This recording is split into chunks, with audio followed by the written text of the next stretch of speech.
All of you. Daddy, chill. What the hell is even that? You're listening to Fishing the DMV with your hosts, Thomas Ahrens and Jared Mounts.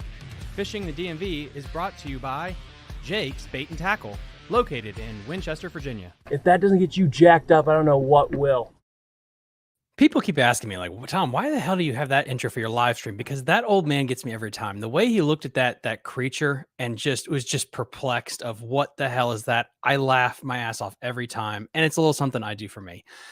Guys, welcome back to this live stream. We are now in June. This has been a crazy, man. We're almost at 8 months of doing this this YouTube podcasting thing, and it's been insane. It's been a lot of fun going and just growing like we have been. Tonight we have a really, really awesome guest. We have Jeff back from Shallow Water Fishing Adventures, the number one go-to guy for everything Upper Potomac River. He'll be telling us a little bit of everything, what's going on in the river right now, what's biting, where to go. And then at the end, we're going to have a little bit of a Q&A with him. So if you guys really want to ask Jeff a specific question, feel free to submit it in the comment section, write me an email or text me. I'll try to get it to Jeff. And then we'll finish up at the end of the segment. I'll just give you my top baits to I think that you should be throwing right now, or at least I've had success with as well. We'll also hopefully at some point, either this week or next week, we're going to have somebody on to talk about the Shenandoah River. And I'm trying to find somebody to have on about the Rappahannock River, but running into some roadblocks there, but we'll do what we can with that. But yeah, we're waiting for a few more people to kind of get into getting into the queue here, and then we'll be bringing Jeff on here shortly. But yeah, I like these Monday things too, because I feel like there's a huge opening on Monday evenings to have something like this. Because listen, you want to get away from the wife and kids, and this is a good time to do it. Start drinking. It's Friday somewhere, and just try to relax, unwind, and let us entertain you some.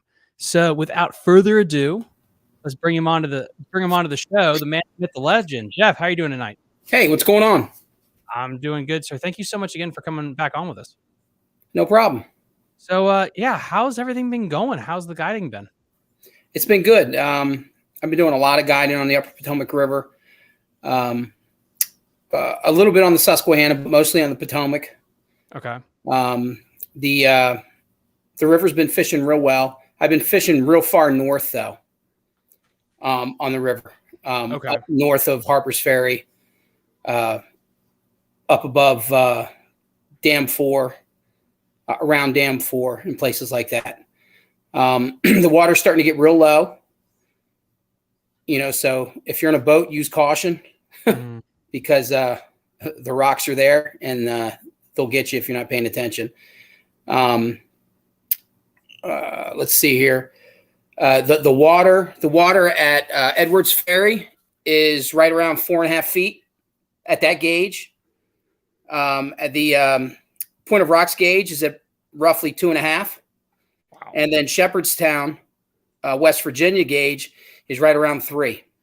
Wow. And those levels are good for a jet boat. Mm-hmm. Start getting a little bit lower, and even with a jet boat, you're gonna have to use caution. But the water clarity, I would say it's stained, but there's visibility for several feet. Okay. The water temperature is roughly 75 degrees. Wow.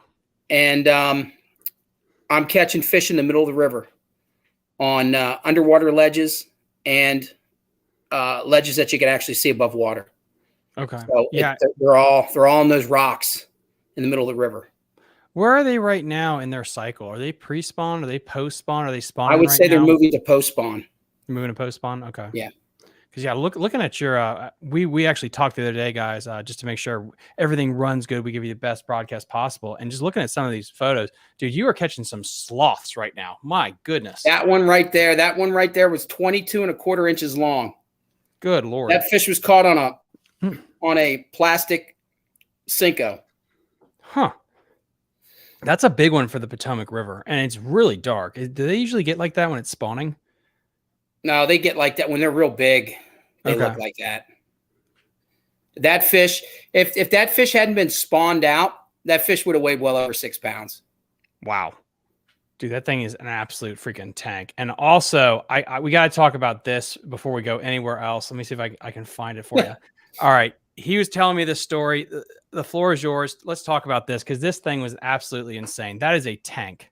Yeah. So this was a few days ago. We were fishing. We were fishing in the middle of the river. We kind of creeped over towards the Maryland shoreline, and we were throwing a small plastic baits, 4-inch Senkos, and this thing came out of nowhere and grabbed the bait.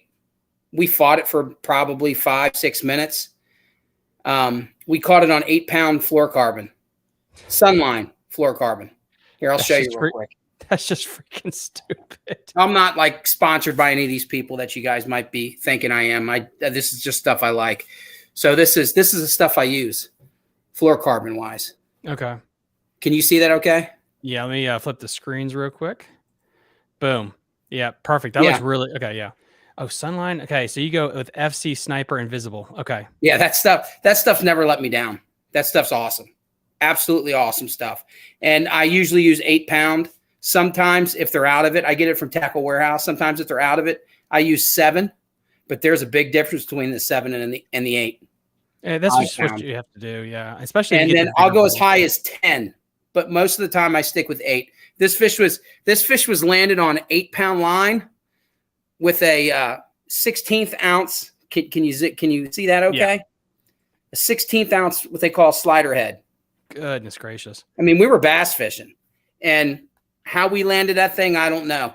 That is he got it close to the boat, and I grabbed it with boga grips. That thing is a fish of a lifetime, and the fact that you caught that on 8-pound test is absolutely insane. I mean, there are so many muskie in this fishery right now; it's unbelievable. And what was funny is, I mean, he even wrapped around the trolling motor at one point in time. Really? Yeah. I don't know why you're not sponsored by Sunline, because they should be looking out to you because you are a spokesperson. The fact that you were able to hook and bring that thing in, plus it wrapped around the trolling motor, is insane. Yeah, it was. He was tangled on the trolling motor, and so I had to get the trolling motor out of the way, and he stayed on. And what's funny is right when I grabbed him with the boga grips and started lifting him up into the boat, that's when he snapped the line because he went crazy when I lifted him up, like he should. Yeah, no, absolutely. And he's thick too. Yeah, that fish, I would guesstimate that fish is 25 pounds, maybe bigger. I would guesstimate. Oh, yeah. Oh, all the amount. Like, now, did you see him actually take the bait, or was it just like a blind? Yeah. Out just a dart, like a torpedo in the water. Just came up, grabbed it, and then he was on. He was hooked. He was hooked in the corner of his mouth. Just dumb luck. I mean, I lose most of these fish all over the river. Most of the time they take my expensive lures and stuff. That's insane. I mean, I can just tell by the smile on his face. That's a fish of a lifetime. And the fact that you were able to get a hook in him just the right way so he doesn't tear off. Because I don't care if you have 100-pound monofilament might do it. But if you get that thing deep hooked in them with those teeth, you don't have a metal leader, man, they're gone. So no, they sure are. That is freaking awesome. Yeah. So getting back to the river right now, like generally speaking, what are you seeing right now? Are you seeing a lot of size? Are you seeing just a lot of quantity? Where are you? No, I'm seeing now. I'm starting to see smaller fish. Smaller fish.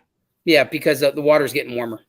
When did that start? You think was it a couple weeks ago that you started to see the No, that was about a week ago. It was about a week ago. Okay, so it's pretty recent.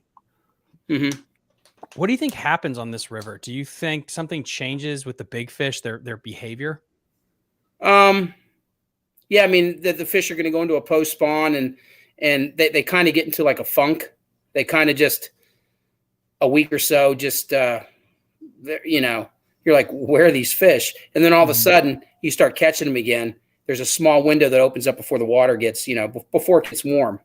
And then you're like, oh, there they are. And then you get into a summer pattern. The big fish, no. When the water warms up, I think those big fish. My opinion is, I believe they feed at night. Okay. They go like, I guess you could use the word nocturnal.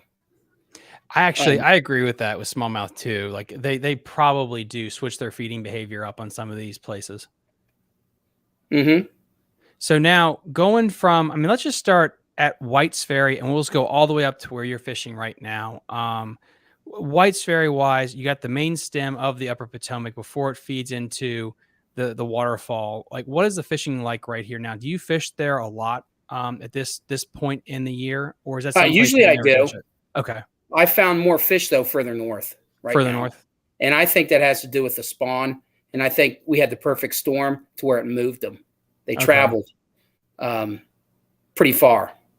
And I've heard people catching them in the Shenandoah pretty well right now. Mm-hmm. And just the other day, a friend of mine told me they caught 21 fish up in the Monocacy on an evening trip, him and his father. So they were using Ned rigs. So I think they're going to move out of those areas and start repopulating the rest of the river. It'll be just a matter of time. Okay. So then moving up then I guess from there, and then for everybody that are leaving comments at the end of this, we're going to do a Q&A. We're just going to go through all your questions at once. So feel free to leave a comment, leave a message, and then we'll make sure that Jeff can get to answering everybody before we leave here tonight. So, as they're transferring out of this spawn habitat, which based on starting this podcast and listening to so many professionals, it does seem that smallmouth do move a lot in a river system, and they go from one place to another. Whether it's from their wintering holes to the spawning habitat to the summer place. In this transitional time, will the fish move into creeks that reside right next to the river, let's say the Monocacy, Antietam, or is the major population of them going to go out into the deeper main portion of the river? No, they're going to stay in the main stem of the river. Main stem of the river? You're always going to have fish in the creeks, though. Okay. At some point in time. If the water rises, they're going to go into those creeks. Okay. And as the water falls, they leave those creeks. Okay. And then they go back to main stem of the river. Gotcha. Do you think the flood, all the rain that we've gotten has affected them, and how do you think it's affected them? No, I don't think it's affected them because we only had one real high water event. High water event, yeah. Okay. And then I don't think it's affected. And moving up to like just below Harper's Ferry, Brunswick area, what is the fishing like right there right now, generally speaking? Well, you're going to stick with the ledges. Ledges. They're on underwater ledges. They're on rock. Okay. They're going to be in the middle of the river. They're also, if you get out early enough in the morning, you can use top water, and you can get them in calm pools of water. Eddies. Just throw out across the eddy and bring it back through. And what's your favorite top waters? This one right here is one of them. Oh, okay. You going with the easiest bait in history to use. I don't think you could fish this thing wrong. The whopper plopper, but this is that short fat one. The 60? I think that's a 60 size. Yeah, let me see in the comment section. Let me know. Is that the 60 size? I'm pretty sure that was a 60 size he sent me. That's the whopper plopper 75. 75, damn it. Okay. The 75, that 60, the one you're talking about is even smaller, but they do have one. Yeah, I think it's that one right there. It's a tiny one, yeah. Yeah, it's just like a little thimble thing. Yeah, because I know like for big lakes, I'll use that big ass musky one for largemouth, but I'm nervous to throw the bigger one for smallmouth. I don't know why. Maybe it's just mental, but I feel like I do have to downsize when I get on the rivers to get bites. I think those smaller ones work better. And then you have this size right here. Dude, I love your workshop. That is a nice rod. What size is this? Is this a 90? Is that what they call that one? I'm gonna say that's a 90. If you underneath the belly, there actually should be it should say something, but that looks like a 90. I'm not real good at keeping yeah, this is a 90. That's the 90. So you got the 90 and the 75. Those are my go-to. I have, believe it or not, with this little dingleberry here, I have problems actually getting this thing to move correctly. And I feel like it's because I'm using too big a line size for the smaller one. But you can also catch bluegill, and you can catch those little rock bass with this thing, which is kind of neat. Now, again, I don't think you try to use this size to win a tournament. But if you got a little kid, you throw this super like peanut version, you might actually they might have some success with some top water too. Well, if they're not hitting the 90, you go down to the 75, and then you can go down to that size you have there. And things might completely change. Yeah, that's true. Do you ever throw a popper or a walking bait on the Yeah, I love poppers. I think poppers, before I started using that whopper plopper, the popper was, that sounds funny, but the popper was my go-to. And then I used to use a prop bait called a Kelly J Junior, made by Lucky Craft. Man, I have never. Okay, do you have one? Can you send me a picture of that if you don't have one right away? I gotta. Yeah, I don't like have a one cool right little now in lure. front of me. But the Kelly J it's a dual prop. It has a prop on the front and the back. Oh, and like I've caught really big fish on that. Okay, I think it's a devil horse. Okay, yeah, I know what you're talking about. That sounds. And then one that people have gotten away from, and it's the old standby, is the buzz bait. Buzz baits are awesome. I was talking to Travis Luger about that, and it's so weird. I don't remember the last time I threw a buzz bait. And maybe Buzz baits are absolute killers on smallmouth. They really are. Why do you think that is compared to a whopper plopper? I have no idea. Maybe the sound. Okay. Obviously, the sound is different. I mean, they're annoying as can be, so I don't know if that really aggravates the fish. I like using black ones, and I use a 3/8 to a half ounce. Oh, okay, man, you go bigger dog size, and man, so sometimes you can see it's almost like the smallmouth are stalking them. They're underneath. You can see them just before they hit them. Oh man, I gotta get back in the rotation. Do you use a stinger hook with them, or do you go with any kind of? No, I would. I use one of those trailer hooks for spinner baits. Okay, finally. If they swatted a spinnerbait too many times, I have people on the boat and they keep swatting at them. I'll switch over to a trailer hook, and it's a done deal after that. They finally got somebody that likes trailer hooks, because for some reason it's such a split thing. It's like a religion. People either use trailer hooks or don't like to use trailer hooks. No, I like them. I really do, and I don't really think there's much on a buzz bait that stops them from grabbing the main hook. But I guess it's the same for a spinnerbait too. But I just feel like that buzz bait hook is so much more exposed. Yeah, but it's so easy to either put an extra a trailer hook on your hat, or have it around. Like if you're in a tournament, just to have it just in case, if you're getting short strike, to make sure it's actually a smallmouth. Oh yeah, you definitely need one if you're fishing for money like that. Yeah, on even a local tournament where the money's sitting in a jar, maybe I'd be using a trailer hook. So. Getting off the, I guess the top water action and moving up. So you're on the ledges for the main stem of the Potomac. Now we get up to Harper's Ferry, and then a little bit beyond to where you're at right now. How does the river change topography wise? Is it basically the same, or is it a little bit different? No, it just around Harper's Ferry, as everyone can imagine, it's white water, like literally it's rafting water. And then once you get above that, that's where Dam 3 used to be. That's where that barge is still. Stuck. Is it still there? Seriously? It's still there, stuck. And it's got that excavator on it right now. Apparently, they removed the one from Dam 4, and they actually removed the excavator out of the water. I don't know how that happened, but yeah. So above Dam 3, then it becomes like a pool of water, like almost looks like a lake. Okay. And I'm finding fish in areas like that too. So don't be afraid to fish those real slow moving areas of water. Where do they go for it? Oh, wherever you're finding rock, you'll probably find smallmouth and those real lazy looking lake conditions. Okay. So yeah, they do set up in different areas, I would imagine, in the deeper stuff compared to when you get that riffle ledge type of deal that you get down like. Now, do you fish at all? Do you dump the boat in at all around Dam 4, Dam 5? Yeah, I do. What is it like there? It's pretty easy boating. There's a few spots like around Shepherdstown you got to watch out for. But if you're in a jet boat, you'll see those the chutes that you can go through. Mm-hmm. And you just want to stay up on plane to get through those places. And then you go up past Shepherdstown, and there's quite a bit of like dead water almost, where it would be really hard to find the fish. Mm-hmm. And there's really nothing that's telling you the fish are there. There's no like small islands, scrub islands. There's no rapids or really no rock really showing in the middle of the river.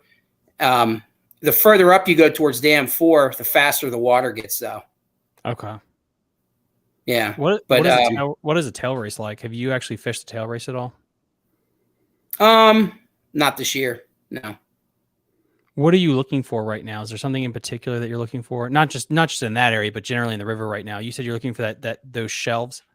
Yeah, those shelves. There's rock ledges, underwater ones, in the middle of the river, or where you see rapids, like where you'll see white water or rapids.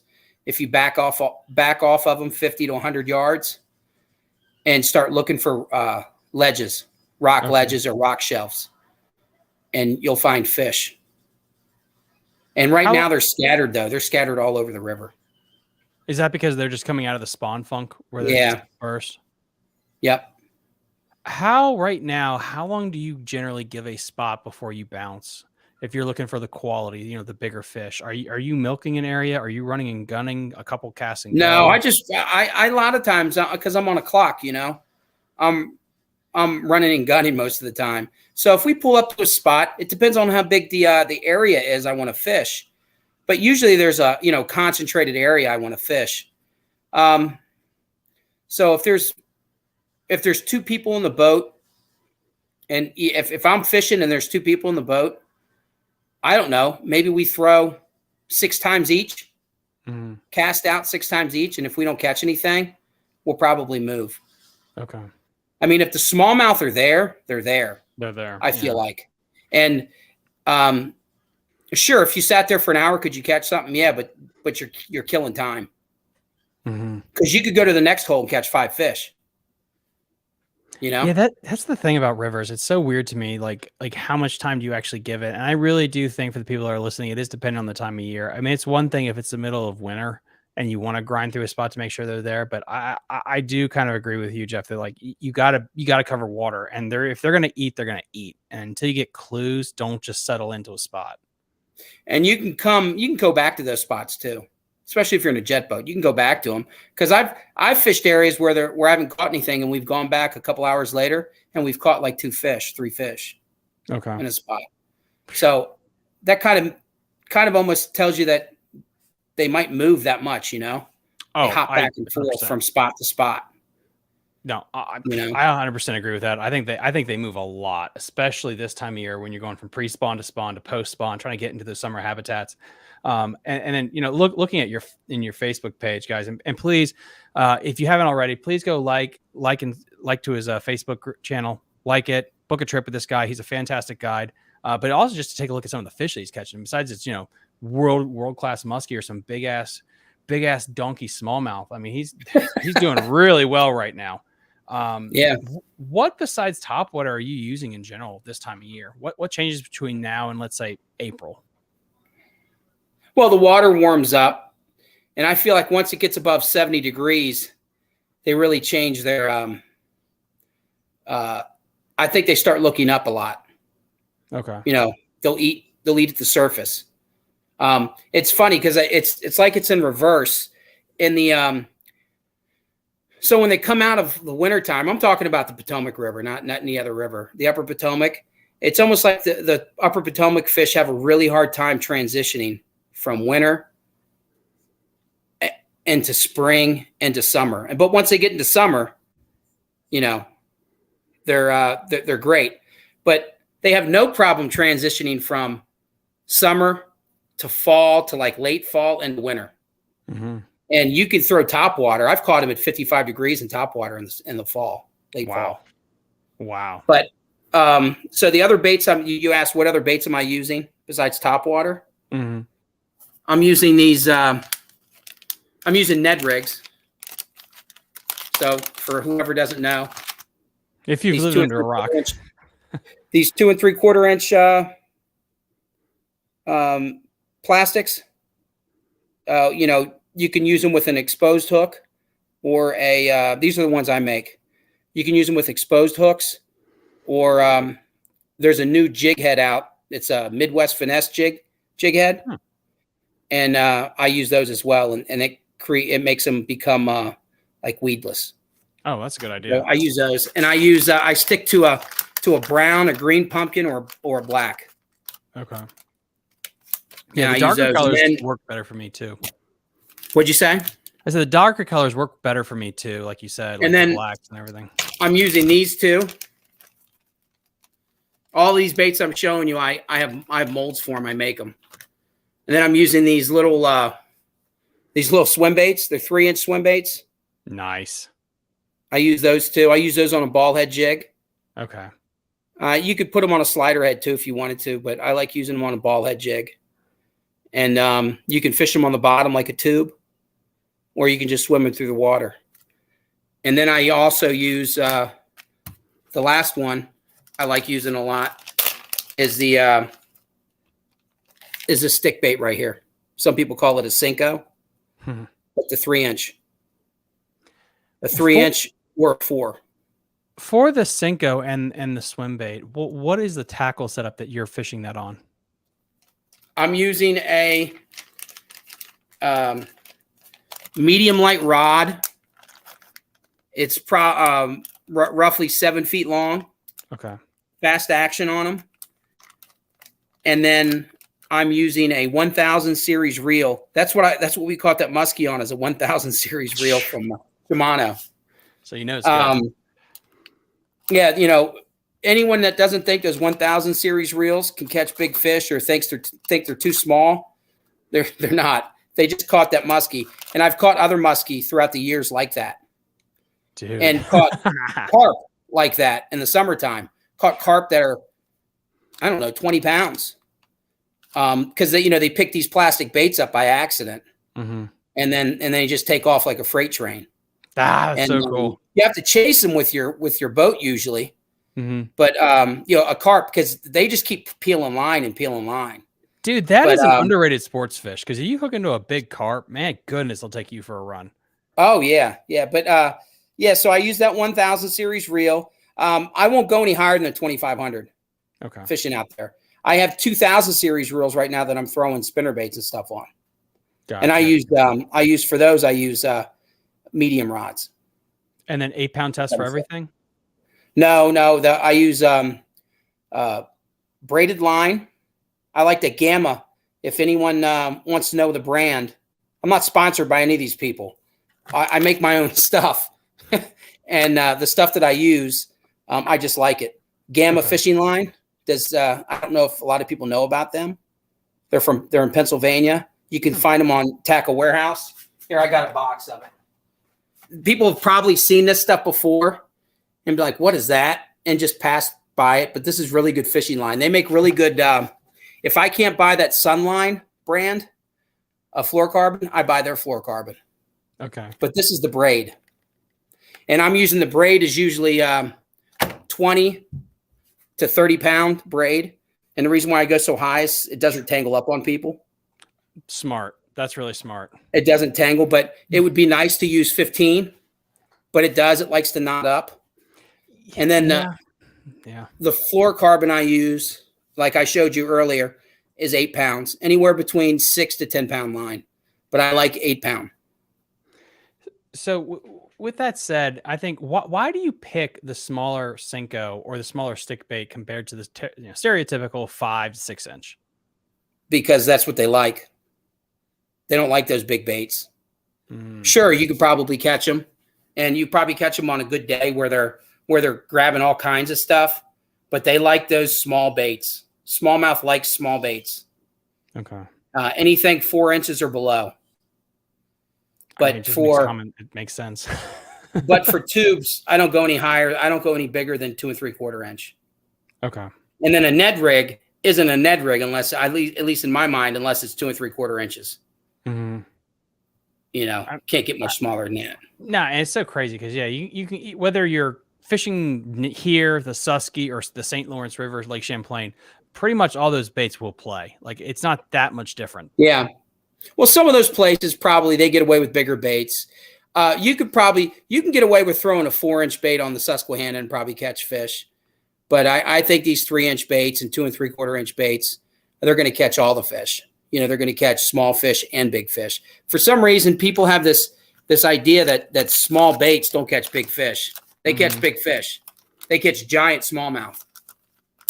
So I don't know if these small plastic baits fool them better. I have no idea.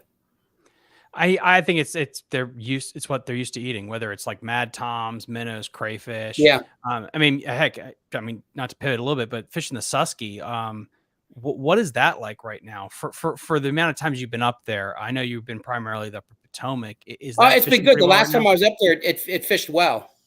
We fished. The spawn was about over with, but I was catching them in eddies, shoreline eddies, and behind large like current breaks, big rock piles and stuff like that. And you're catching them on grass islands and stuff. And I was just using plastics, and tubes and everything I showed you right there, and that's what they were hitting. How different is the Susquehanna to the Upper Potomac? I mean, having to guide both, does it fish the same, or is it completely like you just throw out? If you're on the Potomac River one day and you're going to the Susky, your mindset's completely different, or is it? No, the Susquehanna is a lot more. The river's a lot more dynamic. The bottom of it and everything. There's big rocks. A lot. The rocks are bigger. The water's.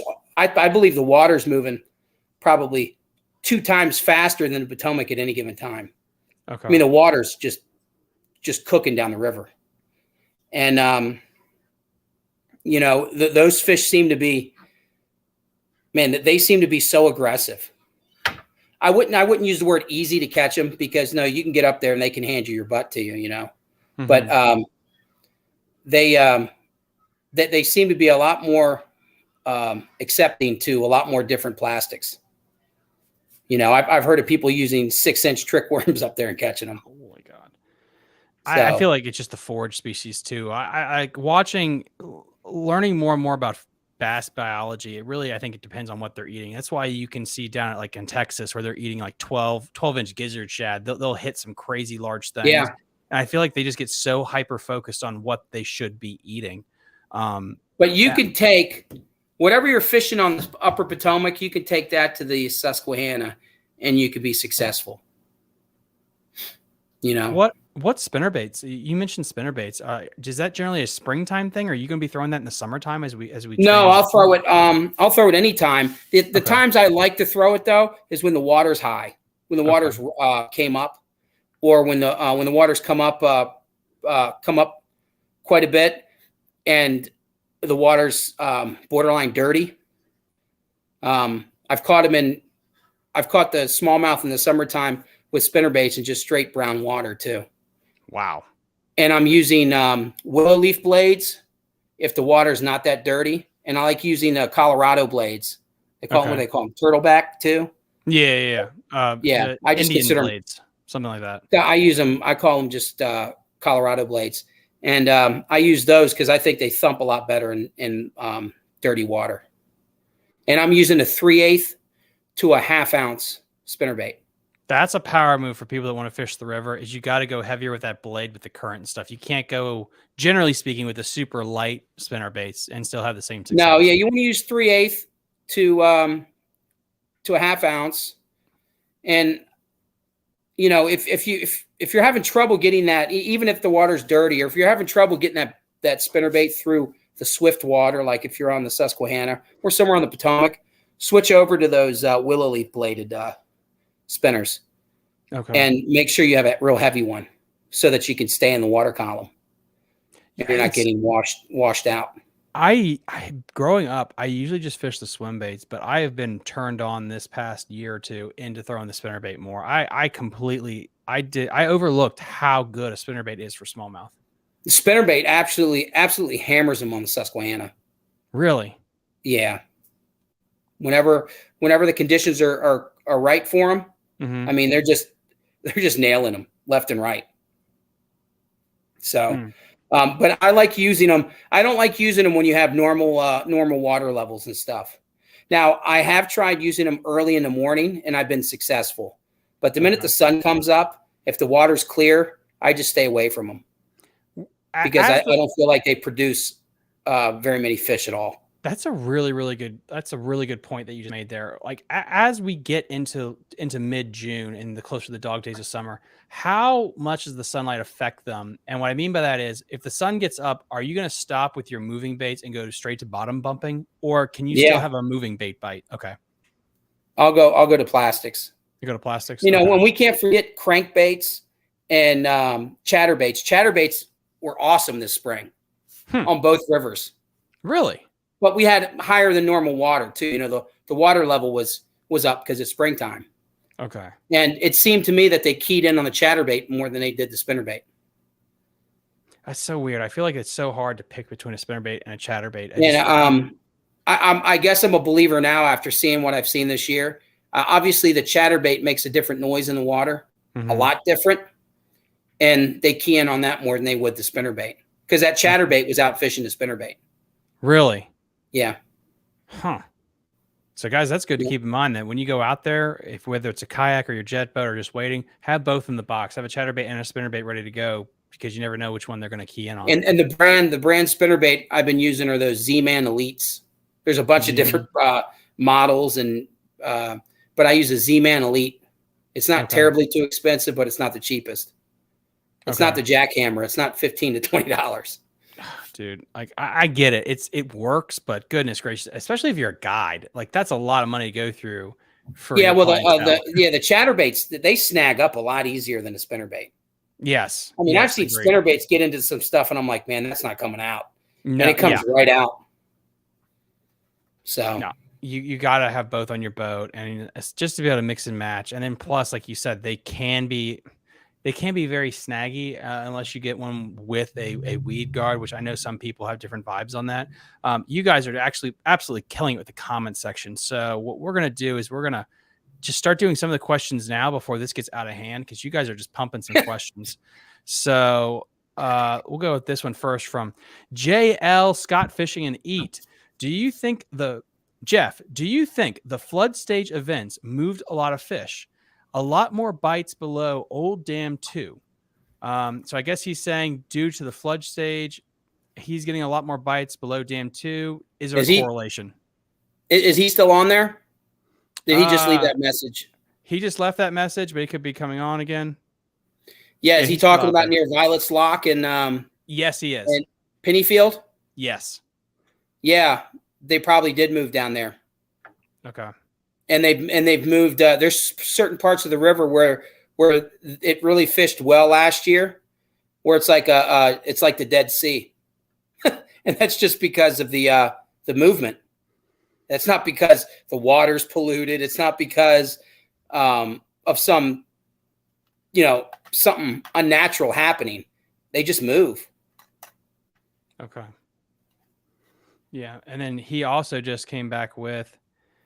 We got, oh my God, you guys, I love it, guys. Thank you so much for all the communication. Love this. Yeah. Swains, I'm sorry, Swains Lock. Yep. I said Penny Swains. What else did I say? You said Penny. Violets and Swains. Yeah, okay. There's three down there. Yeah. And then we also have, let me get back up to the top, guys. That way I can kind of remember my place. Yep. Matt Chap with 110. The 110 works great. Whopper Plopper on the Susquehanna. And then we got DC Metro Angler saying, "What's up, fellas?" And then we got, let's see what the next one here is. DC Metro Angler saying, "I like the PIC braid." Yeah, I've never used that braid.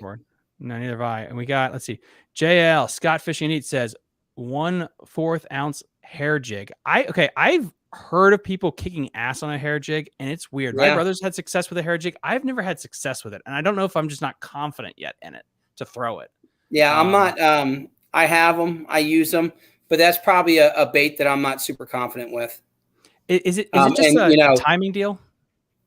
Yeah, I think it works real well in real cold water. Okay. But you have to, and as you learn more and more about fishing, the more well-rounded you are.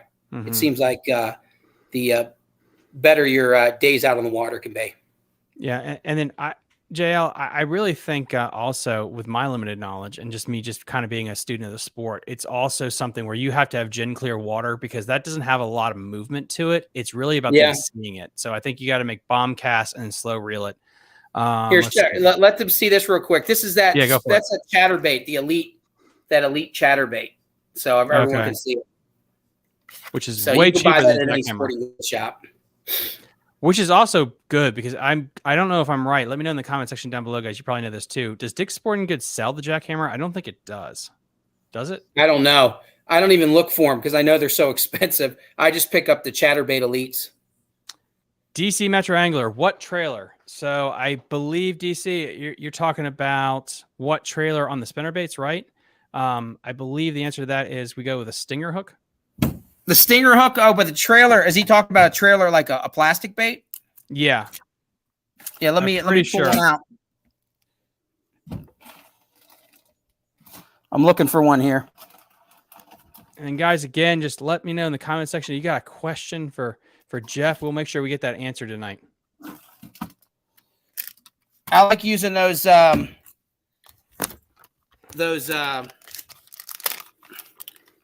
stuff like this, these 4-inch Kitex, stuff like that. Ooh, I love that. As a trailer or a bait trailer. But I don't use a bait trailer on spinnerbaits. Mm-hmm. I don't know why. I just don't. But on a chatterbait, I do. Yeah.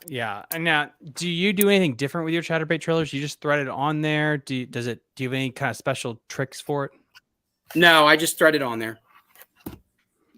And it's more than likely going to be just a swim bait. Okay.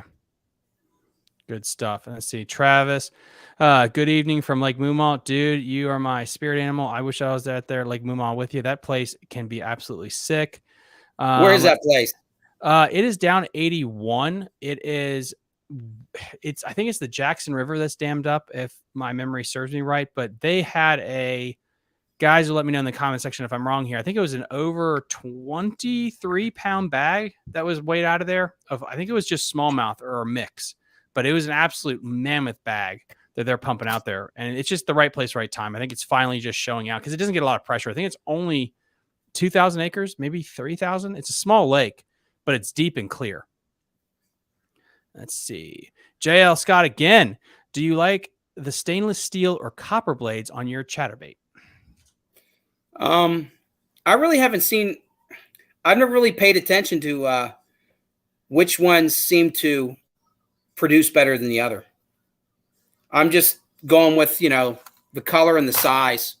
But Okay. What do I prefer? I just prefer the silver ones, the stainless steel. Not because I think they're better. I just prefer them. Let's see. And then he sort of said, yep, that's what he meant. Cool. And then let's see, back to DC Metro Angler. When do you use curly tails? I think he means curly tail grubs. Or do you ever use curly tail grubs? Curly tail grubs, I would use them in the summertime, and I would fish them like tubes. Okay. Just put them on a jig head and bounce them off the bottom, swim them a little bit, let them fall again, swim them, let them fall.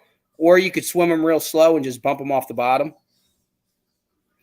So it's so hard because there's so many baits and you can only have one rod and reel in your hand. And I think that's one I suffer this with too, with the thousands of dollars of tackle I have because I have an addiction. You buy everything, but then you realize when you get to the water, it's like, crap, I literally cannot throw everything I own. And so how do you narrow it down? And with the curly tail grub, I think that's why I stopped using it, is because we have the Ned rig, you have the tube, you have all these other baits. You have the swim bait with the boot tail. Yeah, you have the swim bait. And honestly, before swim baits were a thing, that's what I used to do, was use a curly tail grub as a swim bait until they started to make the Kitex that are smaller. Yeah. The grub was a go-to on the Upper Potomac for years. What colors did you use? For years. You can get them for dirt cheap now. Grubs. Mm-hmm. Buy them in bulk. Compared to Barlow's Tackle. Okay. Jan's Net Craft, places like that. Mm-hmm. And I would stick to stuff that's under 3 inches or smaller. Let's go. Let's see. Roger Merritt says, yes, the Hagerstown, I believe he says, yes, the Hagerstown sporting goods store does have jackhammers. Okay, that's good to know. I didn't think Dick's Sporting Goods had them. I wonder if it's just situational. Let's see. On the hair jig. Let's see. DC Metro Angler. So on the hair jig, I'm assuming that connected to your other question about trailers too.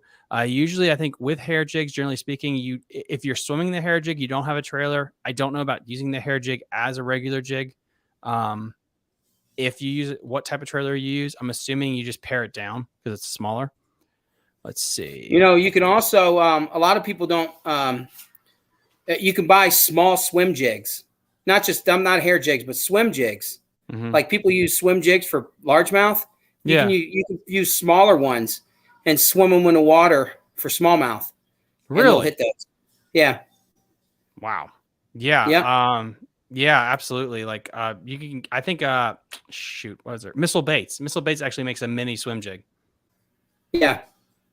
But Yep. okay, my goodness, you guys are just pumping out the questions.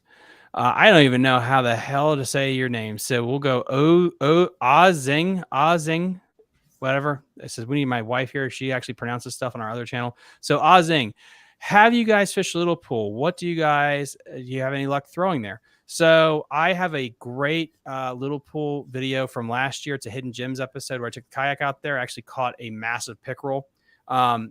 I prefer when the grass gets thick there, I go with a swim jig, a smaller one. Dirty Jigs is my favorite, bluegill colored with a rage tail. Then I also go with a speed worm, like a Zoom speed worm, green pumpkin with a dyed tip on the tail. Those would be my two primary baits. And then I would back that up with a frog or a fluke, something like that you can work over that tall vegetation. But those would be my three baits that you could throw there. And you could have really good luck, not only with bass, but there's a massive pickerel population there. And honestly, I would bet that the state record pickerel could probably come out of Little Pool. But that's a great question. Let's see. We got one more, and then we'll get back on topic here. Thomas, I pour those, brother. 1 point. Yeah, you probably do. You probably pour everything, bud. Trailer for the jigs. Okay, for the hair jigs. Gotcha. So you're just doing a little business in the comment section. I love it. Yeah, I've never thrown hair jigs just on the bottom. I usually, if I'm going to throw a jig, I just throw a jig. Again, these are things that I've started this podcast, and you talk to people. It's like that's something else I need to add to my repertoire. And then the last one, so we're all caught up in this, we can move back, is Roger Merritt says, I saw a couple guys smashing smallies on Helgramites, a number 6 hook below Dam 4 last year, standing in the middle of the river. Yeah. Helgramite plastic. Those plastic Helgramite baits work really good. I have a mold for those too. They work. It's a generic mold. It's one that you probably see other people selling, and it's a good bait. They crush the smallmouth when in the summertime when the water gets warm. I've never understood why. I don't know. I don't. Obviously, it has something to do with those Helgramites. Must move around a lot more in that warmer water, but they just love them. They love the little legs on them and everything. Here, I'll show them. Let me show something. While he grabs those there. Oh, yeah. While he grabs it there, Creek Fishing Adventure talked about that a lot too. So these people have probably seen these before, and different. I call it a Helgramite, but it has a different. Some people call them Helgrapede or something like that, or something to that effect. But this is what I have, and I put a slider head on it. That 16th ounce slider head. Okay. And this thing they absolutely annihilate this thing when they hit it. They take your line tight like immediately. How do you work that thing? Do you even work it? Is it like a Cinco where you just like? Yeah, you just work it like a Cinco. You just throw it in the water and let it sink. You got to give it time, and it's got a flat. It's got a flat. See how flat it is? There's not much meat on it. But the cool thing about this bait is once you tear it up on the one side that you've rigged it with, you can flip it around and use it again. That'd be actually. Yeah, I like that idea. Huh. So these absolutely destroy the smallmouth on the upper Potomac River and the Susquehanna. I'm gonna have to start throwing those again. I know it's so weird. Like since doing this, I was like, oh, I remember the curly tail grub. Well, shit, I remember the Helgamite. It's so weird. Like the older I get, the more I forget about stuff I used to throw. So I guess now that we're all caught up on that, getting back to it, like we mentioned the Monocacy River. Like, are you fishing that a lot lately? What's the vibe with that place? I believe you once said there's good largemouth there too, right? In the occasionally you'll catch some surprisingly really big largemouth in there. I don't know where they go when I find them when the water's high. It's almost like they gravitate towards the Monocacy. They'll be around the aqueduct and stuff like that. But no, from what I understand, I caught a few of them today up in the Monocacy. I went out of the Monocacy boat ramp. Okay. And there was a few fish up there. Not many, but just a few. The water's so low. I was more worried about getting my boat through the water than I was even fishing, if that does anything. That is crazy because it feels like just yesterday. I remember, heck, the last time we met and talked, it was like when it pissed so much rain. That's when the barges, I think, actually happened. Yeah. That's crazy how much the water has gone down. So, what is the clarity like right now in the river in general? On the Monocacy? Yeah, on the Monocacy, and then we'll go. Yeah, then we'll talk about that. Potomac. It's clear. It's clear. Water looks pretty. It looks really good. Okay. I think it looks better in Potomac. Wow. Okay. Yeah. That's good to know. And then for you guys that are fishing like the kayak tournament in a week and a half, I do not know if the Monocacy is up or not, or like it's legal to fish that. So probably need to check with the rules and regulations just to make sure. But I know JL is actually in the comment section, so he'll let us all know if it's legal to fish the Monocacy or not. The Monocacy right now is at so at this water level, if you go out of the mouth of Monocacy boat ramp, I mean it's pushing right at, it's like 2.1. That's low. I got my boat all the way up to 28 today.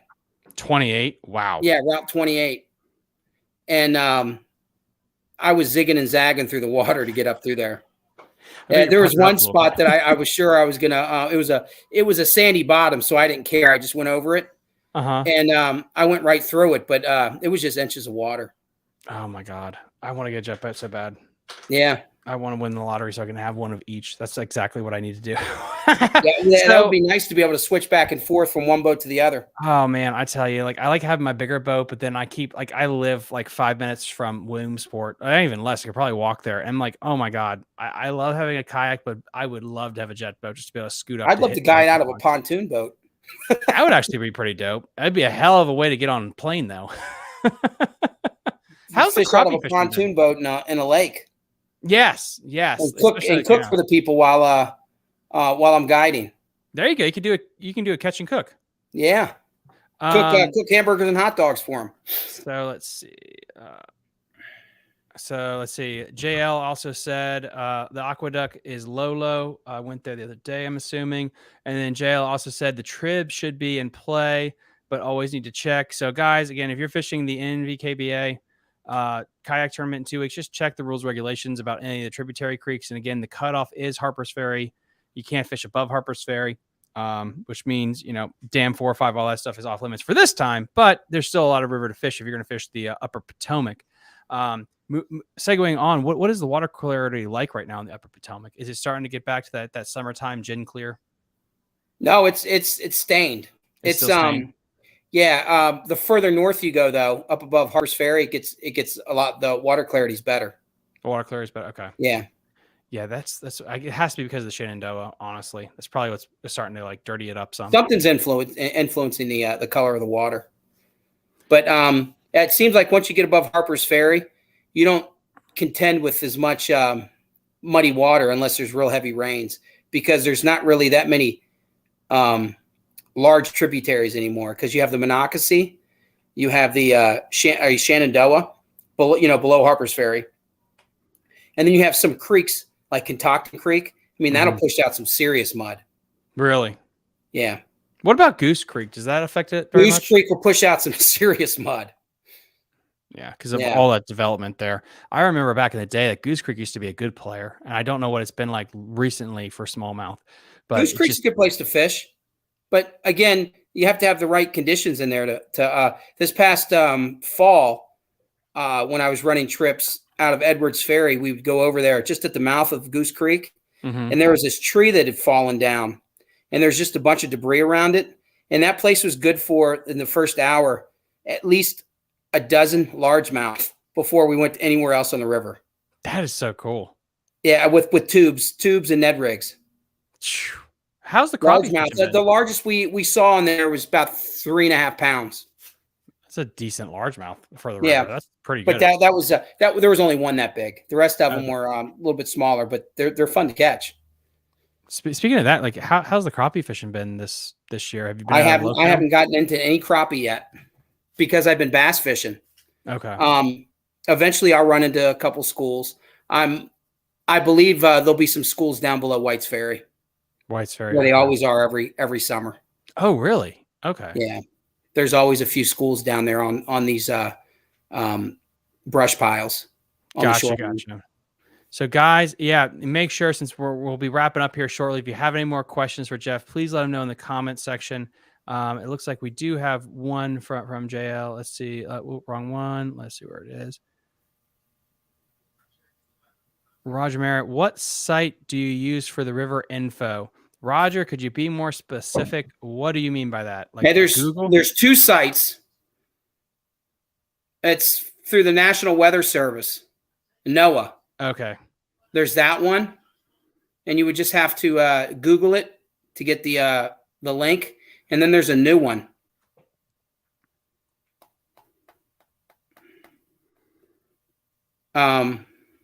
Let me see here. Let me pull this up. This site is showing. It's a USGS. It's Okay. for the point. It's for Point of Rocks. This shows you the gauge height, the cubic feet per second, the pH of the water, the temperature, and Fahrenheit and Celsius. And it also shows you the turbidity of the water. Shows you the clarity of the water. Oh, that's so cool. And that's all at Point of Rocks. And that one, the site that it's showing is at waterdata.usgs.gov. That's what it shows up top. Roger, there you have it. I have it saved, so I don't know any more than that. Someone sent me the link. Okay. Well, yeah, Roger, there you go. There you go, the question. And then we got a DC Metro Angler. I feel like I need to give you a gift basket for all the questions that you've asked. How often do you use those slider heads? I use them. I buy them by bulk. The bulk packs, but they're 18 in each pack. I use them all summer long. I use hundreds of them. Why do you like to go with that versus like a Texas rig, Carolina rig, drop shot? They just work. They always have. Yeah, there you go. They just work. I mean, they're cool jig heads. I really need. They're easy. And the kind that I use, there's a whole bunch of different slider heads, and the kind that I use and I showed you on the camera. The kind I use are light gauge. The wire is a light gauge wire. It's real thin. And this is a 16th ounce. Okay. And these are slider head. These are 16th ounce slider heads. And they're and on the pack they say spider on them. They're the spider hooks. That's what they're called. Huh. That's what I like using. Now, do you touch that with super glue at all to keep it on there? Your baits on there? Okay. I have before if I've got some glue and I'm getting low on plastics, I'll just keep gluing on there until you just can't do it anymore. DC, thank you. That's a great question. And then Roger Merritt, thank you so much. Yeah, that was a great question too. Yeah, I mean, Jeff, yeah, thank you so much for coming on. Have I missed anything? Have we covered it all? What else is on there?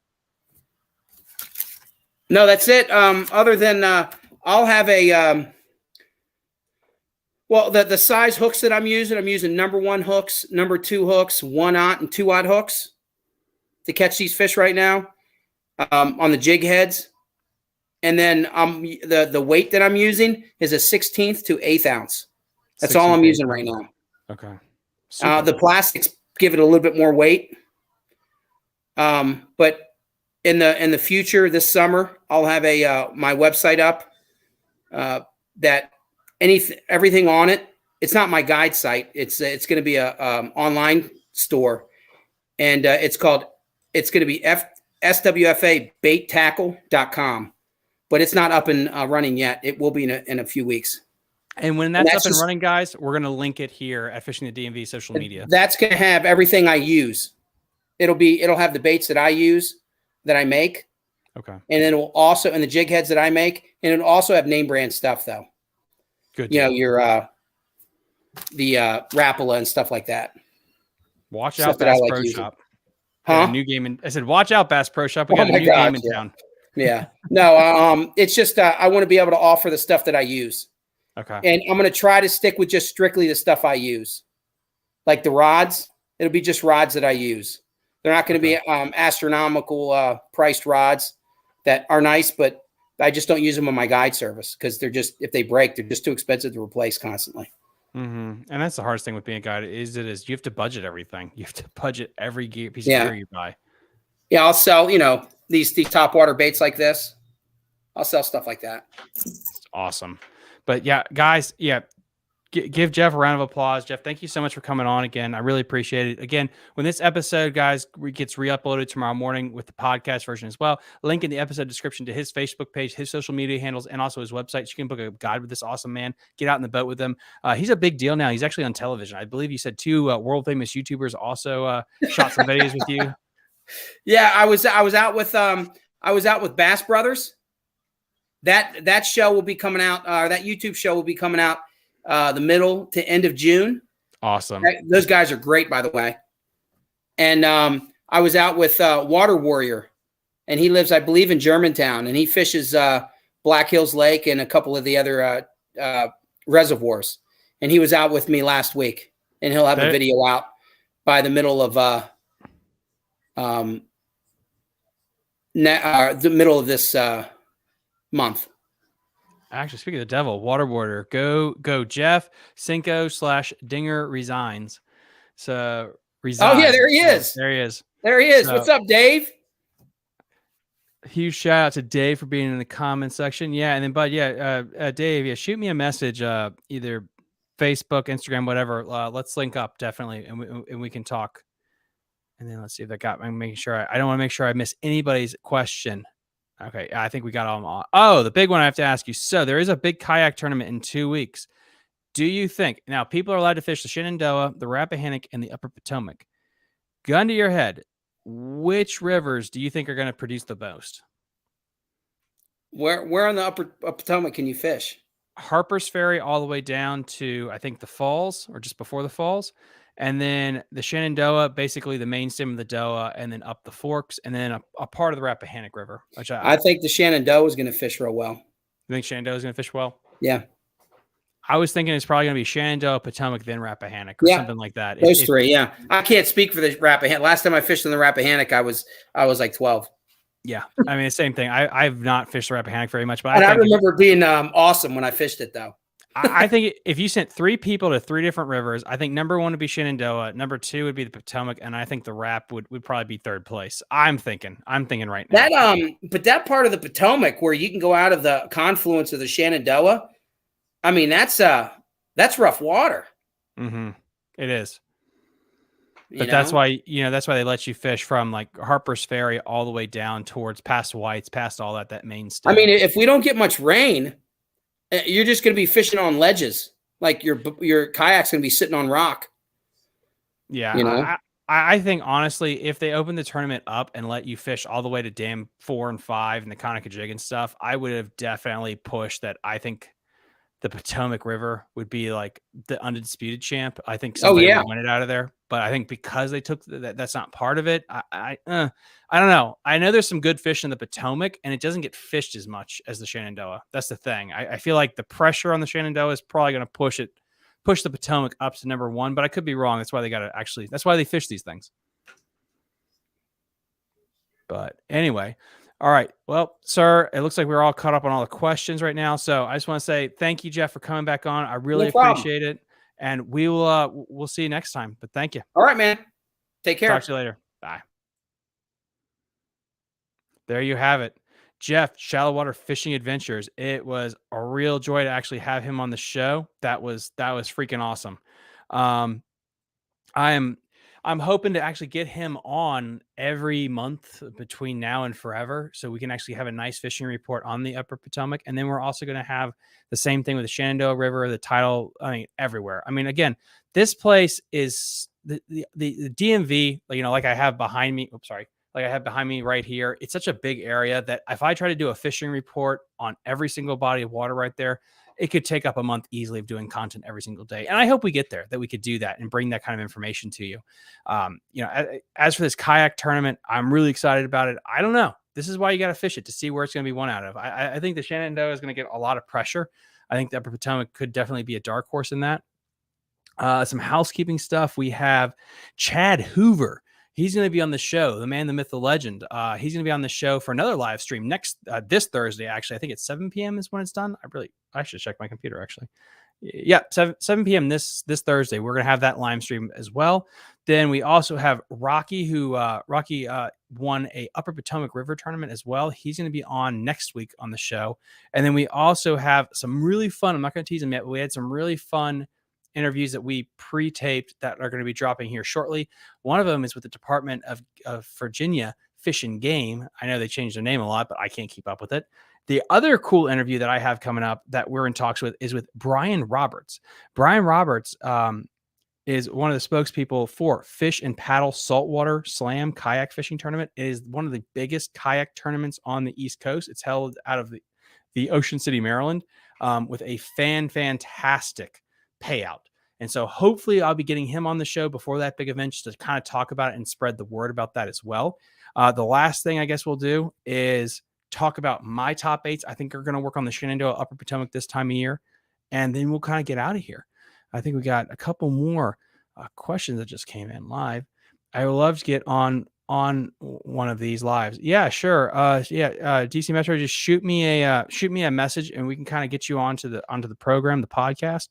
I have no problem about that. Trying to get as many people on here as possible to really spread the information, education that they have available to them and be able to share it with the world. And we got JL with Little Seneca Lake. Damn it. JL, what the hell are you talking about? What do you mean, Little Seneca Lake? You guys can like type full sentences. That'd be amazing. Even though I'm really good at like reading things in between the lines, so to speak. What do you mean by Little Seneca? I don't think we can fish that for this upcoming tournament. That's what you mean there. But anyway, so my top 8s to kind of dazzle you guys with that I think are going to be big players this weekend. Oh, we already talked about them, so I'm just going to bring this up here. Whopper Plopper. This is the 60. This is the Pipsqueak version. If you just want to get bit, this is a fantastic bait to be throwing. The 90, I guess, is my general all throw this and it'll work. Stop calling it Black Hills. I have no idea what you're talking about. JL Scott, stop calling it Black Hills. Okay. No idea what you're talking about, but okay. Number 2 on my list. Let's go with this right here. This is the Rico walking bait. This is I think a dark horse walking bait compared to like Strike King's offerings that they have, but this is made by Rico. I love the color. The only other color I'd really go with the walking bait would be a chrome one, but this pearl bone color by Rico is fantastic. If you want to generate those bigger bites, I still think a walking bait I'd take over a popper or a buzz bait just for trying to get that little bit bigger one. When it comes to spinner baits, I do like to go with a 3/8 spot remover color by War Eagle. I like War Eagle spinner baits. I also like Strike King spinner baits too. I like to go with that gold one up front. I like to go with chrome in the back or silver in the back. Also, if I'm really on a good bite with this, I'll go with a painted blade. I'll go with a painted white blade. That one really works for me too, just to kind of get a little bit more drive and strikes. You can't really talk about the river without talking about a tube. The only difference I go with a tube is I really like to go with this right here is the tube flipping hook. I like to go with the tube flipping hook so I can actually go up a little bit heavier in tackle. I'll actually use spinning tackle still, but as you guys know from watching just my vibe on what I like to throw, I like to go with heavier tackle when I can. So I'll go with that saltwater rig, which is going to be the 30-pound braid to like 18-pound fluorocarbon. I'm going to start with that and then work down from there, just because if I do stick a smallmouth of a lifetime, I want that heavier gear. And then tube wise, I have more success with like the darker colors as well. So I would start with that black and blue June bug type color first, and then segue to more of the brown. Now, the next thing that I throw that I really have a lot of success with is a power Ned rig setup. You've heard me talk about this a lot. I have a video that I did about it a year ago. I really need to update that one. And I think I found the perfect head. This is the Boss jig head football head. It comes in 3/8 ounce is the highest one it can come in. You can buy this at Tackle Warehouse and other places. What I like about this head is it is very snag proof compared to regular Ned rig heads.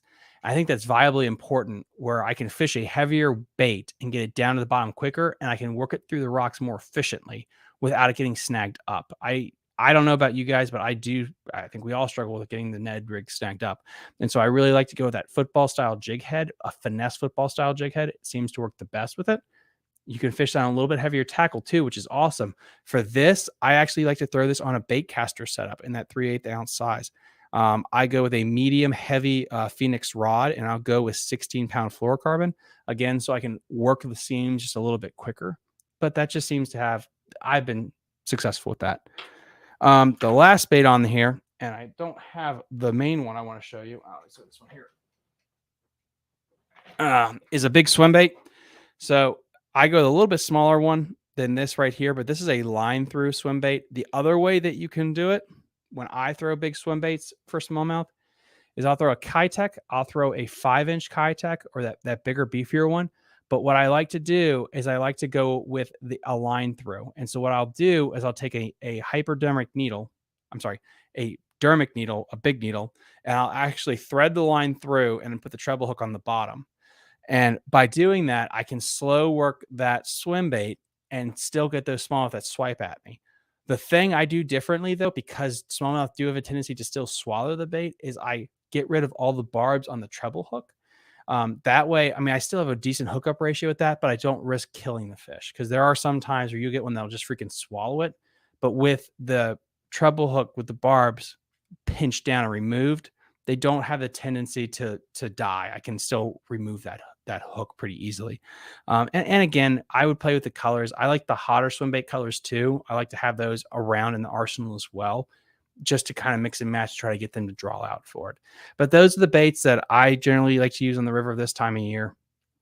Again, let me know in the comment section down below if I missed something, if there's another bait that you guys actually like to throw. But yeah, thank you guys so much for coming on. I really appreciate it. Please be safe out on the water, and we'll see you guys next time. Bye.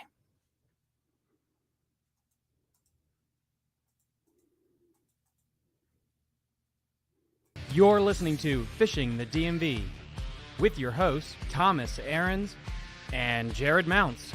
Fishing the DMV is brought to you by Jake's Bait and Tackle, located in Winchester, Virginia. If that doesn't get you jacked up, I don't know what will.